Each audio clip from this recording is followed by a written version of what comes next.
Hello guys, paano ang tamang paggamit ng fire extinguisher? Marami kayong napapanood sa social media na hindi marunong sa paggamit nito. Lumaki na yung apoy, pero hindi pa napula. Tandaan lang po natin ang acronym na TPAS. Letter T, twist. Ikutin ang pin para mabasag o masira ang safety seal at ma-unlock ang fire extinguisher. Ito yung pin.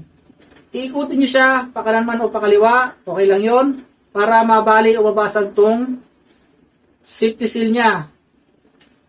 Letter P, pull.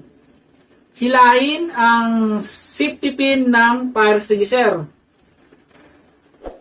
Pag natanggal na yung itong safety seal, hihilain nyo na yung pin. Pero tandaan ninyo, huwag ninyong pipisilin to o didiinan itong lever. Kasi, hindi nyo matatanggal tong pin kasi maiipit siya. Ganyan. Kailangan ang hawak lang ay dito sa ilalim niya. Hila. Letter A, ein. Itutok. Yan.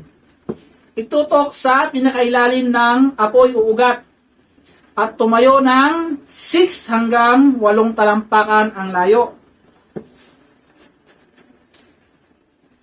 Ang hawak ng hose ay hindi dito, hindi dito, hindi rin dito, kundi dito. Letter S, squeeze. Pisilin ang lever para lumabas ang agent o chemical. Itong lever, itong lever. Habang nakaganyan kayo, pipisilin ninyo siya o didiinan.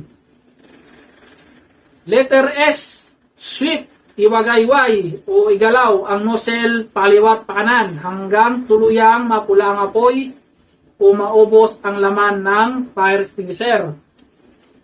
Habang naka-squeeze na to, isi-sweep nyo na siya. Ganyan, side to side. Ganyan, hanggang sa maubos yung laman ng fire extinguisher o maapula yung apoy. Ganyan lang siya. Kung hindi pa naapula yung apoy at wala nang laman ito, kumuha kayo ulit at gamitin ulit doon. Huwag niyong kalimutan na titignan yung gauge. Kung nasa pula na siya, recharge, kailangan nang ipa-refill ito. At yung mga nakasulat dito, huwag nyo rin kakalimutan tingnan, baka expired na. Sabi nila, hindi raw na-expired yung laman nito. Meron silang punto, kaso kasi guys, medyo tumitigas yung chemical nito, yung PUM.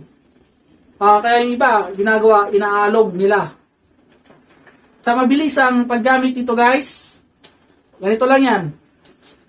Ikot, hila, tanggalin ng hose, itutok, pisil, tapos side to side.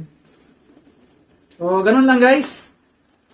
Kung mayroong seminar sa inyong pinagtatrabahuan, umatin po kayo kasi malaking tulong po yun para sa inyo at pwede rin ninyong i-share sa inyong pamilya. At mas maganda kung mayroon din kayong fire extinguisher sa inyong bahay. Mayroong nabibili na medyo maliit pa rito eh. 5 lbs ata yun. Ito kasi 10 lbs. Meron pang mas malaki rito. May 50, may 15, may 20. So yun lang guys. Thank you.